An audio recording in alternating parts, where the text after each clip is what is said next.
오늘 설교 제목이 수고입니다. 수고. 그러니 우리가 주변에서 수고하는 분들을 좀 알아주면 좋겠다는 마음으로 먼저 이런 것을 합니다. 가정에서도 남편과 아내가, 자녀가, 부모가, 또 할아버지, 할머니, 여러 친척들이, 이웃들이 수고해서 우리가 살아가죠. 한 우체부가 있었습니다. 정년 퇴임을 했어요.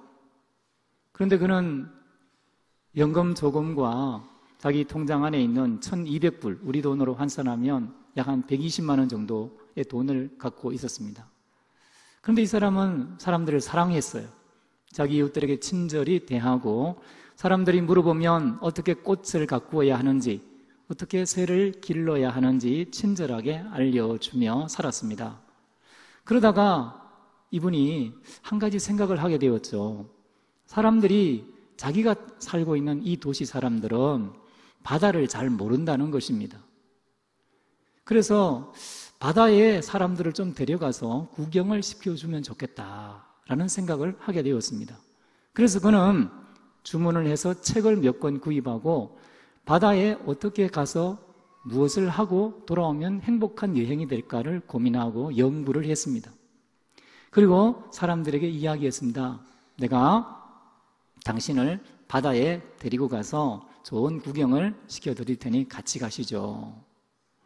그런데 이 사람이 얼마나 친절하게 사람들에게 사랑을 받았는지 수백 명의 사람이 함께 가겠다라고 지원을 했습니다. 그래서 차를 빌리고 사람들과 함께 바다 여행을 갔다 왔습니다. 가면서 친절하게 설명하고 가서 좋은 구경을 할 수 있도록 안내 역할을 잘 해 주었습니다. 그리고 다음번에도 여전히 가지 못한 사람들이 있어서 바다에 가자고 사람들을 모집했습니다. 그런데 얼마나 좋게 소문이 났는지 이번에는 처음에 수백 명이 모였을 때보다 몇 배의 사람들이 모인 것입니다. 이런 일을 하면서 이 우체부는 조금씩 돈이 모이는 것을 보게 되었죠. 그렇지만 돈 때문에 하는 것이 아니라 사람들이 기뻐하고 사람들에게 설명하는 것이 너무 좋아서 그는 열심히 계속해서 이 일을 했습니다. 근데 사람들이 바다를 갔다 오고 난 다음에 이제 이 사람에게 요청을 합니다. 우리가 바다만 당신과 함께 갈 것이 아니라 당신이 우리를 다른 좋은 곳, 여행할 수 있는 곳에 안내를 해주면 좋겠다. 그래서 이 사람은 사람들을 안내하는 여행 가이드가 되고 차를 빌리고 수많은 사람들과 함께 미국 전역을 여행하는 사람이 됩니다. 그가 나이 82세가 되었을 때에 그는 무려 70억 달러의 부자가 됩니다. 사람들과 함께 행복하게 여행하면서 사람들을 설명해주고 가이드해준 것이 전부였습니다. 수고한 거죠. 노력했죠. 그러나 그 수고한 노력이 그에게 제2의 인생을 살게 하고 또 다른 삶의 방향을 틀어준 것입니다. 사랑하는 여러분, 지금 여러분들은 무엇을 위해 수고하고 계십니까? 무엇을 위해서 수고해야 할까요? 오늘 본문에 보면 목숨이 끊어지기 바로 직전에 골로새에 있는 교인들을 향해 편지를 보내는 한 사람이 나옵니다. 그는 사도 바울입니다. 그런 목숨이 끊어지기 바로 직전까지 자신의 삶의 최선의 수고를 경주하던 사람입니다. 그는 어떻게 수고했습니까?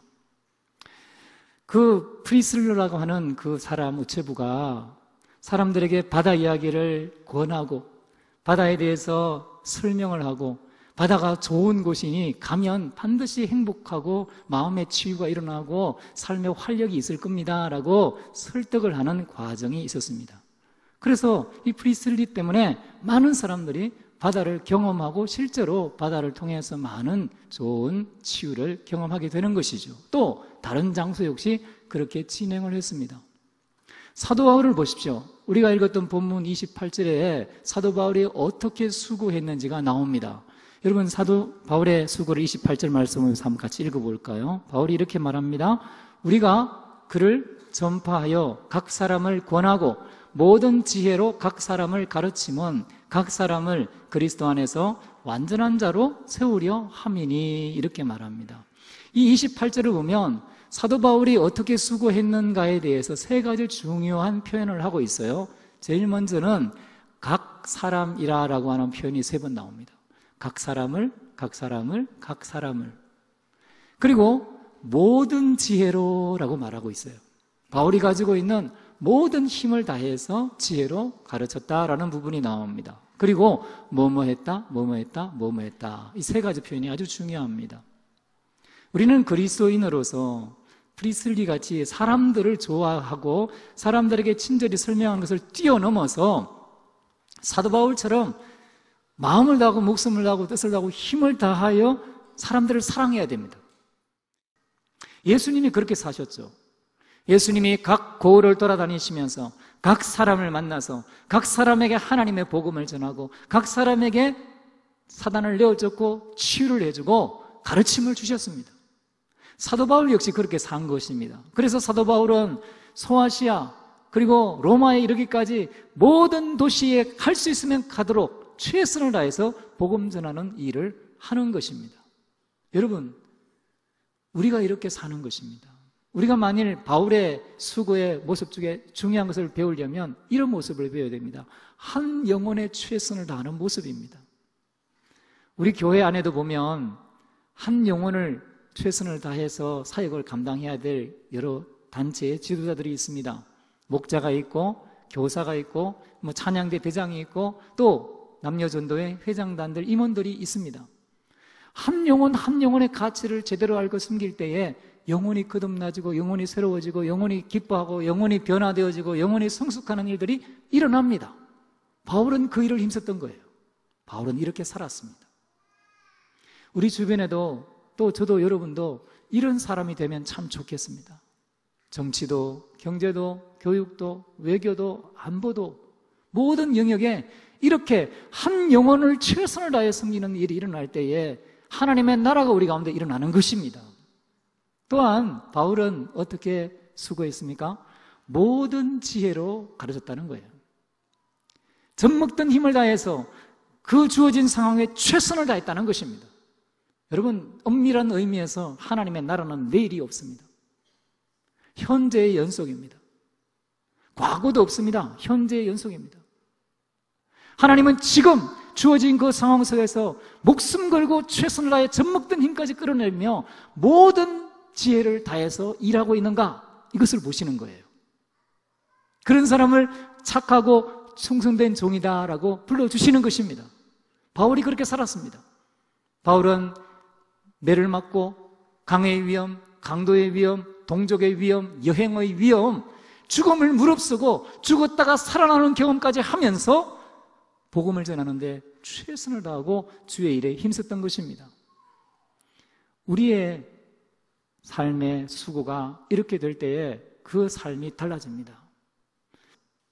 또한 바울은 가르쳤습니다. 가르쳤다는 말은 원문을 보면 지속적으로 반복적으로 말했다라는 의미가 있습니다. 어떤 기술을 익히기 위해서 지속적으로 반복해서 할 필요가 있지 않습니까? 그 기술이 익혀질 때까지 예수 그리스도를 따라가는 삶의 구체적인 습관이 잡히고 그래서 하나님이 기뻐하는 경건에 이를 때까지 바울은 계속해서 구체적으로 반복해서 가르쳤다는 것입니다. 바울이 이렇게 살았습니다. 왜요? 왜 그렇게 살았을까요? 바울은 왜 이렇게 수고합니까? 바울이 수고한 이유를 29절에 보면 볼 수가 있습니다. 자, 29절 말씀 우리 같이 한번 읽어보도록 하겠습니다. 29절 시작. 이를 위하여 나도 내 속에서 능력으로 역사하시는 이의 역사를 따라 힘을 다하여 수고하노라. 자, 여기 보시면 바울이 각 사람을 권하고 모든 지혜로 권하고 그리고 전파하고 구원하고 가르친 이유가 나옵니다. 바울의 고백이 뭡니까? 내 속에서 능력으로 역사하시는 이가 있다는 거예요. 여러분, 이 사실이 너무 중요합니다. 이걸 잘 보셔야 돼요. 바울 속에 또 다른 분이 계신데 이 인격은 내 속에서 능력으로 역사하시는 이다라고 말하고 있는 것입니다. 바울이 지금 자신의 모든 것을 고백하는 마지막 유언의 순간에 골로새 교인들에게 표현한 바울의 수고의 이유입니다. 자, 여기 보시면 우선 이 내 속에서 능력으로 역사하시는 이라는 것은 원문에 보면 스스로를 위해서 효과적으로 행하시는 이라고 번역을 할 수 있습니다. 역사하시는 이라는 표현이 이렇게 스스로를 위해서 효과적으로 행하신다, 이런 의미거든요. 자, 바울이 사역을 했습니다.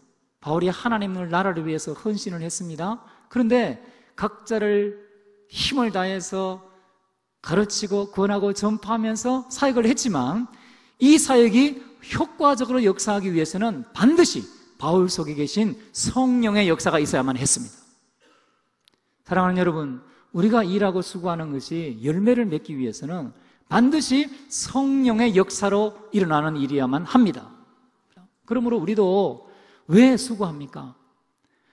수고해야 하는 이유가 뭡니까? 성령께서 각 사람의 필요를 보게 하시고 그들을 효과적으로 섬기도록 만들기 때문에 수고하는 것입니다. 그러니까요, 우리 수고의 이 원인을 성령께서 드라이브 하시, 성령께서 몰아가시, 성령께서 견인하시는 것이기 때문에 우리가 자랑할 게 없는 거예요. 오늘 우리는 많이 수고하는 분들을 격려했습니다. 그런데 그 수고한 분들이 다 누구 때문에 수고를 하게 된 줄 아십니까? 그 속에서 역사하시는 성령을 따라서 한 것입니다. 성령께서 드라이브 하시는 거예요. 어떤 사람의 필요를 볼 수 있는 눈을 주시고, 어떤 사람의 필요를 채울 수 있는 능력을 주시고, 힘을 다해서 각 사람을 돌볼 수 있도록 수고하게 만드신 것입니다. 그래, 하나님 앞에 온전히 영광이 돌려지고 주님만 높임을 받아야 됩니다. 그래서 사도 바울은요, 이 모든 일의 마지막 죽음을 앞둔 상황에서 내가 한 것이 아니다, 내가 한 것이 아니다. 내가 심지어 여기 목숨을 버리는 이 순교의 현장까지 이런 것도 내가 한 것이 아니다. 내 안에서 효과적으로 스스로를 위해서 역사하시는 이의 능력을 따라서 수고한 것뿐이다 라고 고백하는 것입니다. 이러한 종된 자세, 주인을 인정하는 자세를 가지면요, 예수님의 비유에 나오는 종처럼 고백합니다. 열심히 밭에서 일을 하고 식사 준비를 하고 그리고 주인이 밥을 먹도록 시립하고 서 있으면서 물어보면 나는 무익한 종이라 내가 해야 할 것을 했을 뿐입니다 라고 고백하는 것입니다. 사랑하는 여러분, 우리 교회에 많은 훈련이 있고 많은 수고가 있지 않습니까? 전도 훈련이 있습니다. 전도대가 있습니다. 성가대, 또 식당봉사, 안내, 이런저런 주일학교 교사로 섬기는 많은 수고가 있어요. 그런데요, 그런 수고를 하면서 느끼는 게 있습니다. 이런 수고가 하나님의 그 거룩하심과 하나님의 전능하신 일들을 감당하기에 너무나 부족하고 모자라는 것 때문에 부끄러울 때가 있는 거예요. 하나님은 완전한 것을 요구하시고 하나님 나라의 그 선하고 아름답고 좋은 것을 정말 모든 지혜를 다해서 하나님의 분량에 맞게 보여주고 설명하고 섬겨야 되는데 한없이 나약하고 부족하고 죄스럽고 불순종하는 자신의 모습을 보는 겁니다. 바울의 고백이 이런 것입니다. 주님이 영혼을 거듭나게 하는 현장에서 있으면서 주님의 말씀이 떨어져 영혼의 가운데 하나님의 말씀의 능력들이 나타나는 현장에 있으면서 어둠의 권세가 쫓겨나가는 성령의 역사에 불의 현장에 있으면서도 그게 도달하지 못하는 믿음을 가지고 있고 여전히 의심하고 있고 여전히 불순종하는 자신을 보게 되는 것입니다. 그래서 바울은 말합니다. 내 속에서 능력으로 역사하시는 이의 능력을 따라 내가 힘을 다하여 수고하노라. 여러분, 우리에게 이런 고백이 있으면 참 좋겠습니다. 골로새 교회는 다른 사람들이 있었어요. 1장 17절에 보면 이런 말이 나옵니다. 그가 만물보다 먼저 계시고 만물이 그의 안에 함께 섰다는 말이 있고, 또 2장 17절과 18절, 19절에 보면 이런 사람이 나옵니다. 이것들은 장래 일의 그림자이나 몸은 그리스도의 것이니라. 아무도 꾸며낸 겸손과 천사 숭배를 이유로 너희를 정죄하지 못하게 하라. 그가 그 본 것에 의지하여 그 육신의 생각을 따라 헛되이 과장하고 머리를 붙들지 아니하는지라. 온 몸이 그 머리로 말미암아 마디와 힘줄로 공급함을 받고 연합하여 하나님이 자라게 하심으로 자라느니라. 이렇게 말합니다. 사도 바울은 내 안에 효과적으로 역사하시는 이의 능력을 따라서 내가 힘을 다해 수고했다고 말하는데, 골로새 교회에 어떤 사람들, 율법주의자들이나 영지주의자들이 있었는데, 이 사람들은 하는 말이 뭐냐면, 내가 본 것이 있다, 천사가 지금 나타났다, 그리고 스스로 교만해집니다. 과장합니다. 스스로 과장합니다. 그리고 머리를 붙들지 않습니다. 헬라어 원문에 따르면 그렇게 함을 당했다, 스스로 과장하게 됨을 당했다라고 수동태로 표현하고 있죠.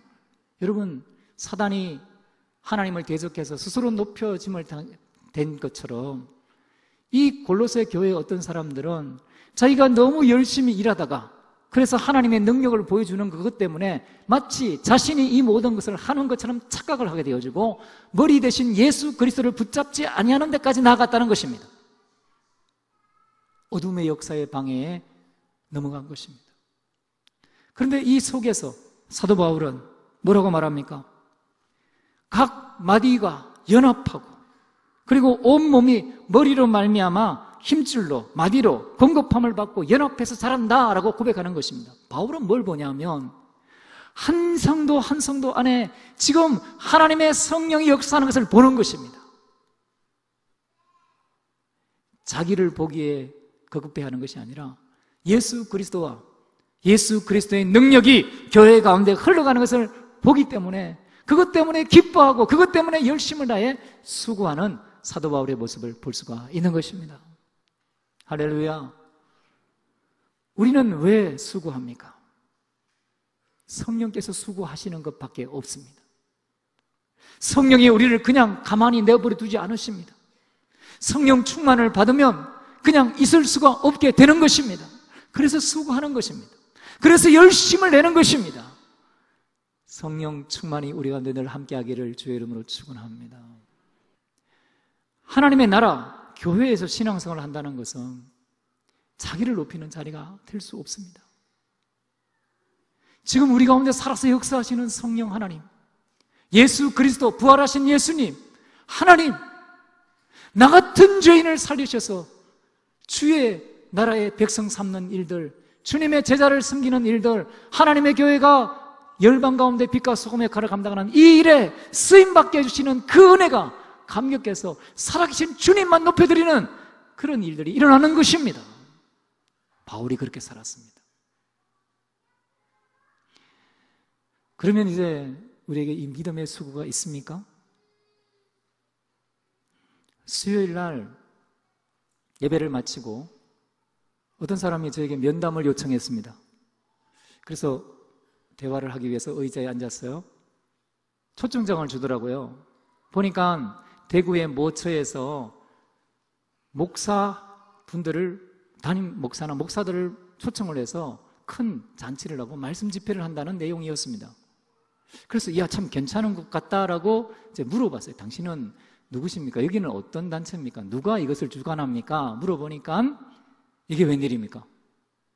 IYF라고 혹시 들어보셨나요? 구원파예요, 구원파. 여러분, 구원파가 뭔지 아세요? 오늘 바울의 이 말씀과 구원파는 완전히 반대입니다. 여러분, 구원파의 핵심 교리 두 가지가 있습니다. 하나는 이제 예수 그리스도를 자신의 구원자와 주님으로 믿고 거듭난 사람은 다시는 회개할 필요가 없다. 예수님이 율법을 완성시켰기 때문에 다시는 율법을 지킬 필요가 없다. 10의 1조도 필요 없고 주일 성수도 필요 없고 열심히 살 필요도 없다. 이게 두 가지 핵심 교리입니다. 근데 제가 물어봤어요. 당신은 어떻게 구원파로 가게 되었습니까? 그랬더니 이분이요, 목사님, 제가 예전에 옥계동에 있는 어떤 교회 사찰 집사로 일했습니다. 그래요? 제가 예전에요, 양목동에 있는 어떤 교회에 다녔습니다. 아, 그래요? 몇 년 다녔습니까? 수십 년을 다녔습니다. 근데 왜 구원파로 갔습니까? 제가 구원의 확신이 없었거든요. 근데 여기는 구원을 확신시켜 주더라고요. 그래서 넘어갔다는 거예요. 오늘 여기 계신 분들 중에 구원파 비스무리하게 믿는 분들이 계시면 이렇게 따라갈 수 있어요.